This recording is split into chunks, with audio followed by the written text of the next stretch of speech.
Chapter 1. Our Neighbors' Babies. I guess we folks that live up at our end of town think we are about as good as anybody in Colorado, and maybe a little better. We get along together as pleasant as you please, and we are a sort of colony, as you might say, all by ourselves. Me and Marthy make especially good neighbors. We don't have no fights with the other folks in our end of town. And in them days the neighbors hadn't any reason to fight with us, for we didn't keep a dog and we hadn't no children. I take notice that it is other folks' dogs and children that make most of the bad feelin's between neighbors.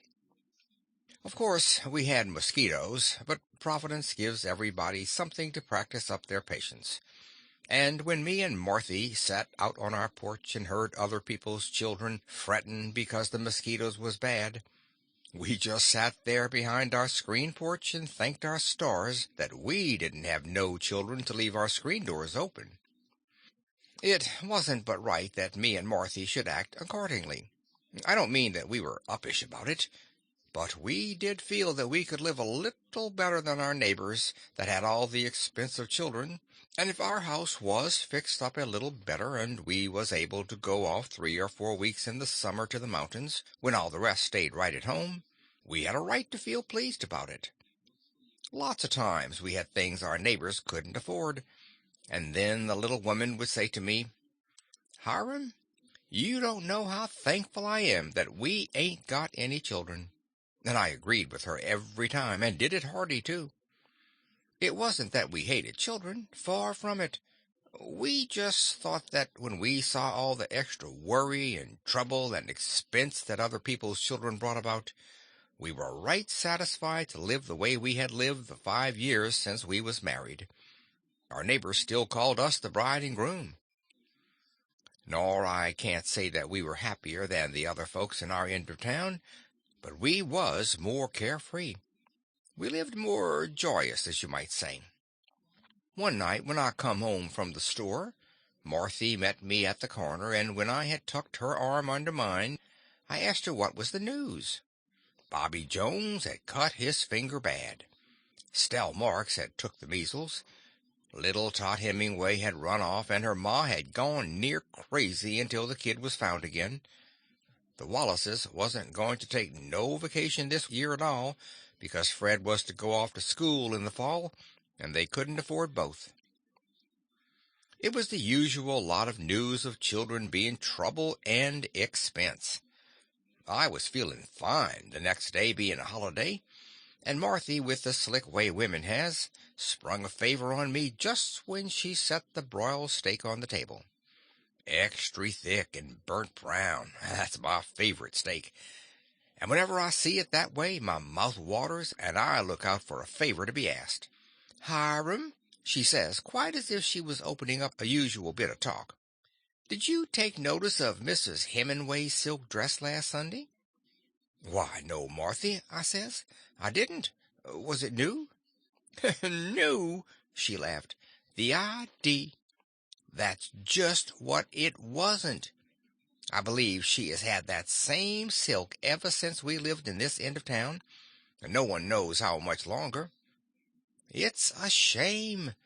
She puts every cent she can dig up on those children of hers, and has hardly a decent thing of her own. I feel right sorry for her." "I feel sorry for Hemingway," says I.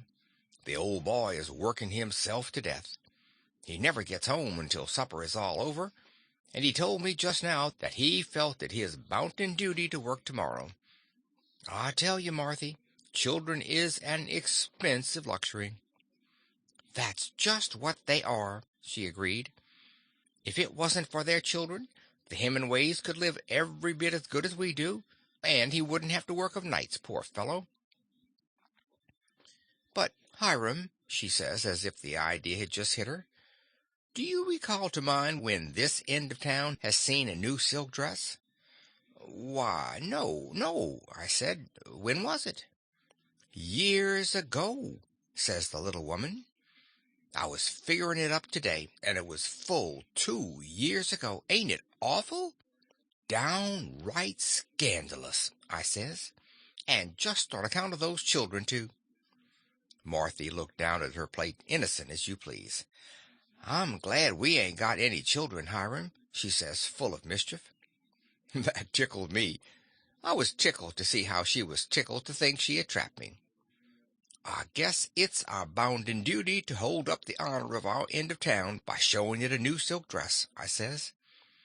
And the next thing I knew, I was fighting to keep her from choking me to death. All that evening, Marthy was unusual quiet and right happy, too. As she sat on the porch, her eyes would wander off over the hills and far away, and I knew she was lost in joyous tanglements of bias and gores and plats where a man can't follow if he wants to. But when we went inside and had the blinds pulled down, she put her arms around my neck again and gave me another choke. "Dear, dear old Hiram," she says, and her eyes was tear wet. "Just think, a new silk dress!" And just then there came into the room the noise of the Marks child, the one with the measles, whimpering. "Ain't you glad," says the little woman, "that we haven't any children to spoil all our fun and bother us?" And when I looked down into that happy little face of hers, I was glad, and no mistake. The next day was a beauty. It came up like a glory, and we was up almost as soon as the sun was, for we had figured on one of our regular old-time jolly days by ourselves on the hills, one of the kind that made our end of town call us the bride and groom. It was our plan to take a good lunch and just wander. Marthy was to take a book, and I was to take my fishing tackle, and beyond that was whatever happy thing that turned up. "If we had children," she said, "we couldn't go off on these long tramps by ourselves." We got away while the neighbors in our end of town were still at breakfast, and as we passed the Wallace's place we ran up to holler good-bye through the window at them, and there was the youngest Wallace fooling on the floor with her stockings not on yet and breakfast half over. Marthy stopped long enough to have a good long look at the child. "If all the children was like Daisy Wallace," she says, "they wouldn't be so bad. She is the dearest thing I ever did see. She's got the cutest way of kissing a person on the eyelids." "She looks to be just as lazy in the dress and act as the rest," I remarked, and I was surprised the way Martha turned on me. "Why, Hiram Smith," she cried, "didn't you ever dawdle over your dressing? When I was a girl I got lots of fun out of being late to breakfast. What difference does it make, anyway, when she is perfectly lovely all the rest of the time? I simply love that child. I wonder," she said, sort of wistfully, "if they would let us take her with us today. She would enjoy it so." "Foolishness," I said. "We don't want to pull a kid along with us all day. And anyhow, they are going to take her to the photographer's today to have her picture took." We went out around town and up the hill road. The morning air was great, and nobody on the road at all as far as we could see, and we stepped out brisk and lively. "Seems good to get away from the baby district, don't it?" I says as we was walking up the road. "We're like Mr. and Mrs. Robinson Crusoe." And at the very next turn we most fell over Bobby Jones and his everlasting chum Rex, which is the most no-account dog on earth. "Where you going?" he asks. "Nowheres particular," says Marthy. "Just walking out to get the air." "So am I," says he, and then he says, sort of bluffing, "I ain't lost." "Yes, you are, Bobby," I says, severe as I could. "And if you know what's good for a kid about your size, you'd better turn right round and scoot for home." He looked at me as if he would like to know who I was to be bossing him. "Ho," he says, "you ain't my pa. I don't have to do what you say. I won't go home for you." Marthy was bending over him in a second. "Bobby," she says, coaxing like, "do you know what your folks is going to have for dinner?" "Know 'em," he says, as polite as you please. "I do," says the little woman. "Ice cream." and if you get lost, you won't get home in time to get any." Bobby looked up the road where he hadn't explored yet, and then looked back the way he'd come, and then he smiled at Marthy and took off his cap to her. "Thank you, Mrs. Smith," says he. Marthy laughed as happy as a girl, and kissed him right on his dusty face. She put her arms around him even, and acted like she had never seen a freckled boy before. "Nice boy," I remarked, when Bobby had gone down the road toward town. "Nice?" says the little woman. "Nice? Is that all you can scrape up to say? Why, there ain't a dearer child in our end of town than what Bobby is. He's my sweetheart when you ain't at home. Hiram," she says, looking back at him as he paddled along, kicking up the dust with his bare toes, "I wonder if we dare take him with us." "What about his ice cream?" I says. "What about having a kid dragging after us all day?" So we went on, but I seen she felt a mite lonely like, as you might say, which was queer. By 10 o'clock we had got far enough from town, and we pushed through a field that was all covered with flowers, and over to where the brook was, with the tangle of trees and brush hiding it, and when I pushed apart the brush to go through, I stopped and motioned for Marthy to come quiet and look. There, sitting on a tree trunk as quiet as you please, was Teddy Lawrence, with his eyes glued on to his bobber and thinking of nothing in the world but fish.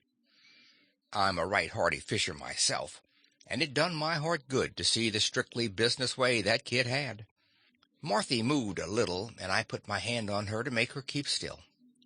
The boy lifted up his pole and looked at the bait like a regular old hand. He dug a fresh fat worm out of his can and fixed it, and then I fairly held my breath. Would he do it? No, but hold on, yes! He leaned over and spit on the bait to bring luck, just as natural as life. Say, wasn't that real boy for you? I let the brush come together real quiet, and me and Marthy slipped away.